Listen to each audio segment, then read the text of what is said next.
శ్రీ గురుభ్యో నమః. శ్రీ మహాగణపతే నమః. శని వక్రత్వం జరగబోతుందన్నమాట.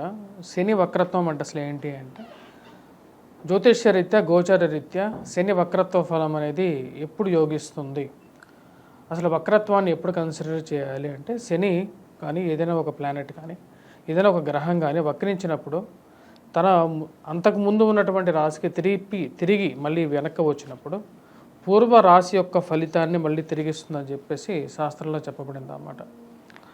అంటే పోగొట్టుకున్నటువంటివి కానీ లేకుండా ఉంటే అంతకుముందు మంచిగా జరిగి ఇప్పుడు సరిగా జరగినటువంటి స్థితిలో కానీ మార్పు చేర్పులు జరుగుతున్నప్పుడు వక్రత్వం జరిగినప్పుడు అంతకుముందు ఉన్నటువంటి ఫలితాన్ని మళ్ళీ తిరిగి పొందడం అనేది వక్రత్వంలో జరుగుతూ ఉంటుంది అన్నమాట. ఇప్పుడు శని వక్రత్వం అనేది దాని గురించి చెప్పబోతున్నాం. అంటే శని అత్యంత శక్తివంతమైనటువంటి గ్రహం. శని కొన్ని స్థానాల్లో యోగకారకమైనటువంటి ఫలితాలు కూడా ఇస్తాడు. అదేవిధంగా శని సరైనటువంటి స్థితిలో లేనప్పుడు ఒక నిరాశాజనకమైనటువంటి ఫలితాలు కూడా ఇవ్వడం జరుగుతుంది అన్నమాట. కాబట్టి శని యొక్క గోచారంలో వచ్చేటప్పటికి శని, గురువు, రాహు, కేతువులు వీరి యొక్క స్థితిగతులు మార్పు అనేది చాలా ప్రభావితం చూపిస్తూ ఉంటుంది అన్నమాట.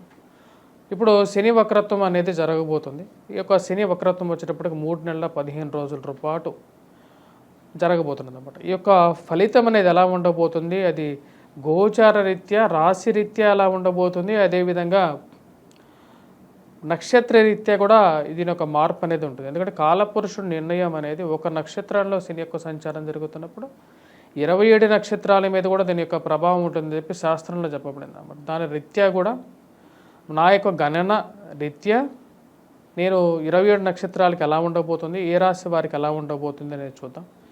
ఇది 325 డిగ్రీల దగ్గర ఇది ఒక వక్రత్వం అనేది మొదలవబోతున్నది. ఈ యొక్క వక్రత్వం అనేది పూర్వభాద్ర నక్షత్రంలో స్టార్ట్ అవుతున్నది అన్నమాట. పూర్వభాద్ర నక్షత్రం నుంచి జూన్ 5వ తారీఖు వచ్చేటప్పటికి శతభిష నక్షత్రంలోకి అంటే రివర్స్ డైరెక్షన్లోకి వస్తుంది అన్నమాట. శని యొక్క మూమెంట్ అనేది రివర్స్ డైరెక్షన్లో శనికి శతభిష నక్షత్రం దగ్గరికి వస్తుంది. శతభిష నుంచి వచ్చేటప్పటికి మళ్ళీ 15వ తారీఖుకి వచ్చేటప్పటికి ఈ వక్రత్వం అనేది పూర్తిగా ఆగి శతభిష నక్షత్రంలో మళ్ళీ పురోగమన స్థితిలోకి మారుతున్నది, పూర్వభాద్ర నక్షత్రంలోకి మారుతున్నది అన్నమాట. ఇప్పుడు ఈ యొక్క వక్రత్వ ఫలం అనేది ఈ యొక్క జరగబోతున్నటువంటి యొక్క శని గమనం అనేది 12 రాశుల వారికి గోచర రీత్యా చంద్రమాను అనుసరించి ఎలా ఉండబోతుంది అనేది చూద్దాం. వృషభ రాశి వారికి ఈ యొక్క రాబోతున్నటువంటి శని వక్రత్వ ఫలం ఎలా ఉండబోతుంది అనేది చూద్దాం. అంటే శని వక్రించినప్పుడు వృషభ రాశి వారికి ఎలా ఉండబోతుంది అనేది చూద్దాం. వృషభ రాశి మనం గమనించినట్టయితే జన్మరాశులకు గురుగ్రహ సంచారం లాభస్థానంలో రాహు అత్యంత యోగకారకమైనటువంటి స్థానంలో ఉన్నాడు. లాభస్థానంలో ఉన్నటువంటి రాహు వచ్చినప్పటికీ వృత్తిరీత్యా వ్యాపార రీత్యా కూడా కొంచెం అనుకూలతని ఇచ్చినప్పటికీ కూడా కొన్ని అవరోధాన్ని కలిగించడానికి శని రాజ్యస్థానంలో ఉన్నాడు అన్నమాట. ఈ రాశి వారికి వచ్చేటప్పటికి జన్మరాశులకు గురుగ్రహ సంచారం మే 1వ తారీఖున జరిగింది.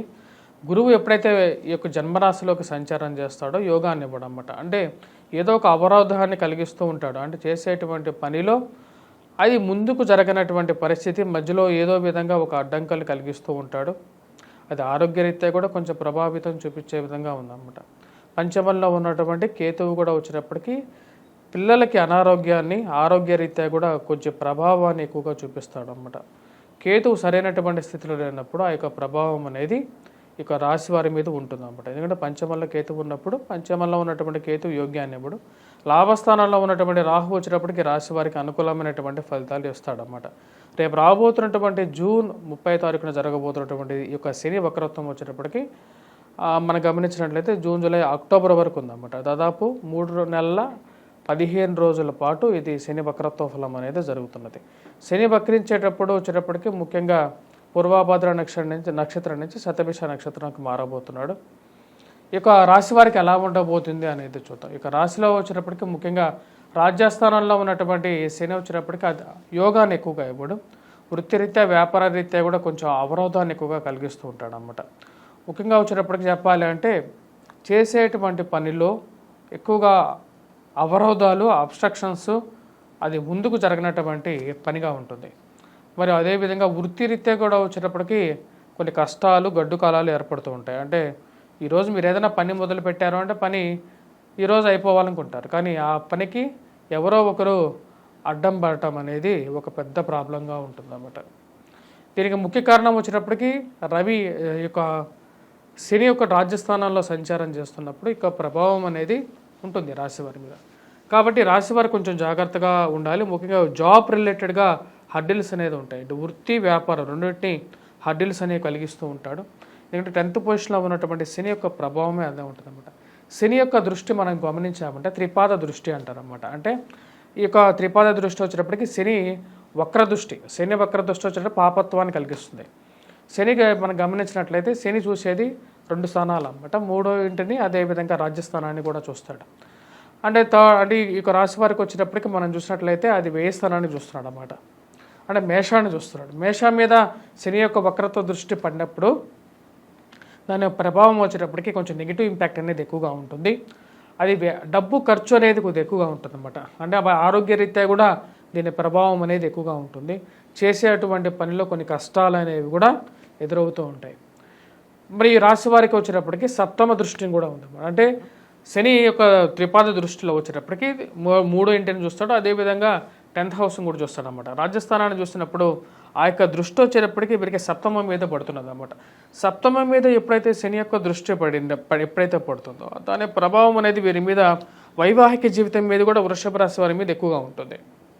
సో ఆ యొక్క విషయాల్లో కొద్దిగా జాగ్రత్తగా ఉండాలి. ముఖ్యంగా వైవాహిక జీవితంలో కానీ అక్కడ ఉంటే పార్ట్నర్షిప్ బిజినెసెస్లో కానీ భార్యాభర్తల మధ్య కానీ ప్రేమ సంబంధితమైన వ్యవహారాలు కానీ లివింగ్ రిలేషన్షిప్స్లో కానీ ఈ యొక్క విషయాల్లో వచ్చేటప్పటికి దీని ప్రభావం ఎక్కువగా ఉంటుంది. ఎందుకంటే శని రాజ్యస్థానాల్లో ఉన్నప్పుడు తను చూసేటువంటి దృష్టి వచ్చేటప్పటికి వ్యయ స్థానాన్ని చూస్తాడు. అదేవిధంగా ఖర్చును ఎక్కువగా అవుతూ ఉంటుంది. ఆరోగ్యరీత్యా కూడా దాని యొక్క ప్రభావం అనేది ఉంటుంది అన్నమాట. ఉద్యోగపరంగా వచ్చేటప్పటికి కొద్దిగా కష్టకాలంగానే గోచరిస్తున్నది. రాశి వారికి రాహు ఒక్కడే మంచి అనుకూలమైనటువంటి స్థానంలో ఉన్నాడు. గోచర రీత్యా వచ్చేటప్పటికి ఇప్పుడు నడుస్తున్నటువంటి మార్పు యొక్క చూసినట్లయితే ఈ యొక్క మే మంత్లో కూడా వచ్చేటప్పటికి రవి యొక్క సంచారం అనేది ఈ యొక్క వృషభ రాశిలోకి ప్రయాణం చేయబోతున్నాడు అన్నమాట. వృషభ రాశిలోకి రవి యొక్క సంచారం జరుగుతున్నప్పుడు మేలో అంత అనుకూలంగా లేదు. కాబట్టి June, July, August, September, October వరకు కూడా కొంచెం ప్రభావం అనేది వీరి మీద ఉంటుంది. ఈ యొక్క ఇయర్ తర్వాత వచ్చేటప్పటికి శని యొక్క మార్పు అనేది జరుగుతున్నది అన్నమాట.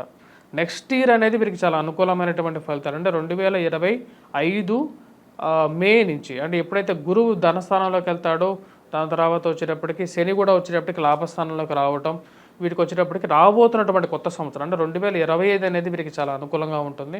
ఈ సంవత్సరం వచ్చేటప్పటికి ఇది ఒక టెస్టింగ్ పీరియడ్ లాగే మీరు అనుకోవచ్చు అన్నమాట. అంటే ఉద్యోగరీత్యా కానీ వ్యాపారంలో కానీ ఫైనాన్షియల్ మొబిలిటీలో కానీ డబ్బు సరైన టైంలో మూవ్ అవ్వకపోవటం, తీసుకున్నటువంటి వాళ్ళు డబ్బు సరిగా టైంకి తిరిగి ఇవ్వకపోవటం, ఇవన్నీ అబ్స్ట్రక్షన్స్ అనేవి ఎక్కువగా ఉంటాయి. కాబట్టి ఈ టైంలో పెద్ద పెద్ద బిజినెస్లో పెట్టేటప్పుడు మటుకు కొంచెం జాగ్రత్తలు తీసుకున్న తర్వాత ముందుకు వెళ్ళాలి. ముఖ్యంగా ఏ యొక్క నక్షత్రానికి ఎలా ఉంది అనేది మనం ఇప్పుడు చూద్దాం. మనం చూసినట్లయితే ఇప్పుడు కృత్తిక, రోహిణి, మృగశిర నక్షత్ర జాతకులకు వచ్చేటప్పటికి ఎలా ఉంది అనేది చూద్దాం. ఇక వీళ్ళు కట్ చేసుకుంటారుగా, నేను అటు తలకాయ చెప్పినాడు ఇందాక. ఇప్పుడు ఏ నక్షత్రానికి వచ్చేటప్పటికి ఎలా ఉంది అనేది మనం చూద్దాం. ముఖ్యంగా వచ్చేటప్పటికి కృత్తిక, మృగశిర, రోహిణి నక్షత్ర జాతకులకి వచ్చేటప్పటికి కృత్తిక నక్షత్ర జాతకులకు వచ్చేటప్పటికి ప్రయాణం అనేది ఉంటుంది, స్థానచలనం అనేది ఉంటుంది అన్నమాట. అంటే ఉన్న జాబ్ నుంచి ఉన్న ప్లేస్ నుంచి ఒక మార్పు అనేది వృషభ రాశి వారి మీద ఈ యొక్క ఇంపాక్ట్ అనేది ఉంటుందన్నమాట. అదేవిధంగా మనం చూసినట్లయితే రోహిణి నక్షత్ర జాతకులు కూడా వచ్చేటప్పటికి టైం అనేది అంతగా అనుకూలంగా లేదు. ఏదో విధంగా వచ్చేటప్పటికి ఉద్యోగంలో కానీ వ్యాపారంలో కానీ ఒక మార్పు అనేది కనపడుతూ ఉన్నది. ఉన్న ప్లేస్ నుంచి ఉన్న స్థలాన్ని నుంచి కొత్త స్థలానికి ఒక మార్పు అనేది కనపడుతూ ఉన్నది అన్నమాట. మరి అక్కడ వీళ్ళ సెటిల్మెంట్ బాగుంటుందా ఉండదా అంటే మటుకు అది ఒక పెద్ద అంత అనుకూలమైనటువంటి ఫలితంగా గోచరించట్లేదు. ఆ ఉన్నటువంటి ప్లేస్ని మీ యొక్క స్వజాతకంతో కూడా దశలు చూసుకున్న తర్వాత వెళ్ళబోతున్నటువంటి ప్లేస్ అనేది అనుకూలంగా ఉంటుందా లేదా అని చెప్పి తెలుసుకున్న తర్వాతే చేంజ్ తీసుకోవాల్సినటువంటి ముఖ్యమైనటువంటి సూచన. దాని తర్వాత ఇప్పుడు మనం చూసినట్లయితే చివరిగా వచ్చేటప్పటికి మృగశిర నక్షత్ర జాతకులకు వచ్చేటప్పటికి రోహిణి నక్షత్ర జాతకులకి, కృత్తికా నక్షత్ర జాతకులకి, మృగశిర నక్షత్ర జాతకులకు కూడా ప్రయాణం అనేది కనపడుతున్నది, ప్లేస్ చేంజ్ అనేది కనపడుతుంది అన్నమాట. ఈ 3 నక్షత్ర జాతకులకి అంత అనుకూలంగా లేదు. ఇక శని వక్రత్వం జరుగుతున్నప్పుడు శని వక్రత్వ ఫలం అనేది వీరికి పూర్తిగా అనుకూలమైనటువంటి ఫలితాలు ఇవ్వట్లేదు. ముఖ్యంగా చెప్పాలంటే వీరికి కొంచెం ప్రతికూలంగానే ఉంది. ఇది వృత్తిరీత్యా వ్యాపార రీత్యా కూడా అంత సానుకూలమైనటువంటి ఇదిగా లేదు. ప్లేస్ చేంజ్ పరంగా అనుకూలించే విధంగా ఉంది. మిగతా విషయాలు మనం గమనించినట్లయితే ఈ యొక్క రాశి వారికి వచ్చేటప్పటికి వివాహ ప్రయత్న సంబంధితమైన విషయాలు కూడా గురువు జన్మరాశిలో ఉన్నప్పుడు కొంచెం అనుకూలత అనేది ఉంటుంది. సో ఎందుకంటే సప్తమాన్ని చూస్తుంటాడు కాబట్టి మరి అదేవిధంగా వివాహ ప్రయత్నాలతో పాటు సంతాన సంబంధితమైన విషయాల్లో కూడా కొంచెం అనుకూలత అనేది ఉంటుంది అన్నమాట ఈ రాశి వారికి. ఆ విషయంలో కొంచెం అనుకూలంగా ఉంటుంది. ఉద్యోగ ప్రయత్న విషయాల్లో వచ్చినప్పటికీ ఈ రాశి వారికి సానుకూలమైనటువంటి ఫలితాలు కానీ గోచరిస్తుంది. కాకపోతే అంత కంఫర్టబుల్ జోన్లో వీళ్ళు పనిచేయలేనటువంటి పరిస్థితి అనేది గోచరిస్తుంది అన్నమాట. సరే, ఈ రాశి వారు ఎటువంటి పరిహారాలు చేసుకోవాలి అనేది మనం చూద్దాం. ఇక రాశి వారు మనం గమనించినట్లయితే వచ్చేటప్పటికి ముఖ్యంగా శని రాజ్యస్థానంలో ఉన్నప్పుడు యోగ్యాన్ని ఇవ్వట్లేదు. గురువు కూడా అనుకూలంగా లేడు, అదేవిధంగా కేతు కూడా అనుకూలంగా లేడు అన్నమాట. పిల్లల యొక్క అనుకూలత కోసం, వారి యొక్క ఆరోగ్యపరంగా అనుకూలత కోసం ముఖ్యంగా వచ్చేటప్పటికి వీరు చేసుకోవాల్సినటువంటి పరిహారం ఏమిటి అంటే ముఖ్యంగా వినాయకుడిని ఎక్కువగా పూజించాలి.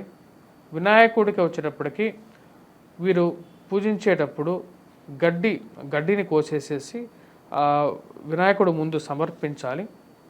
ధూమ్రా పూజ అంటారు అన్నమాట. ఎందుకంటే కేతువు యొక్క ప్రభావం అనేది ఈ యొక్క గడ్డి పూసల మీద అనేది ఉంటుందన్నమాట. కాబట్టి దర్భలు కానీ గడ్డిని కానీ వినాయకుడికి సమర్పించినప్పుడు అత్యంత అనుకూలమైనటువంటి ఫలితాలు పొందడం అనేది జరుగుతుంది. అదేవిధంగా ఈ రాశి వారికి వచ్చేటప్పటికి నెక్స్ట్ రాహు వచ్చేటప్పటికి అనుకూలంగా ఉన్నప్పటికీ కూడా శని అనుకూలంగా లేడు.